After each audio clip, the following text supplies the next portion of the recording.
খালেদা জিয়ার হায়াতকে তুমি বাড়িয়ে দাও। ইয়া আল্লাহ ওনাকে হায়াতে তৈয়বা দান করো।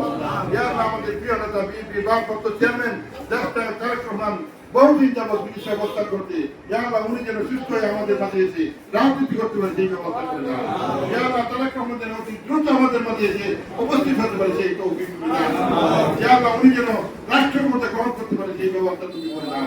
ইয়া আল্লাহ আমাদের যারা বিএনপির সভাপতি জনাব শরীফুল আলম সাহেব দ্বিতীয়বারের নতুন সভাপতি নির্বাচিত হয়েছে কাউন্সিলরদের ভোটের মাধ্যমে প্রিয় ভোটার ভাইদের ভোটের মাধ্যমে সভাপতি নির্বাচিত হয়েছেন। ইয়া আল্লাহ উনি যেন সভাপতির দায়িত্ব সঠিকভাবে আঞ্জাম দিতে পারে সেই তৌফিক তুমি দাও। ইয়া আল্লাহ ওনাকে তুমি হায়াতে তৈয়বা দান করো। ইয়া আল্লাহ আলম ভাইকে তুমি সুস্থতা দান করো।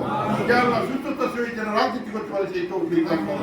ইয়া আল্লাহ আমাদের অভিভাবক কিশোরগঞ্জ জেলা বিএনপির তিনবারের সাধারণ সম্পাদক আমাদের প্রিয় নেতা যারা মাদারুল ইসলাম সাহেবকে তুমি মাফ করে দাও। ইয়া আল্লাহ ওনার হায়াতকে তুমি বাড়িয়ে দাও। ইয়া আল্লাহ ওনার মনের নেক মাকসাদ তুমি পূরণ করে দাও। ইয়া আল্লাহ উনি যেন এই দলের জন্য সঠিকভাবে কাজ করতে পারে সেই তৌফিক তুমি দান করো। ইয়া আল্লাহ ওনার মনে সকল মাকসাদ করে তুমি পুরা করে দাও। ইয়া আল্লাহ আমাদের সকলকে তুমি মাফ করে দাও।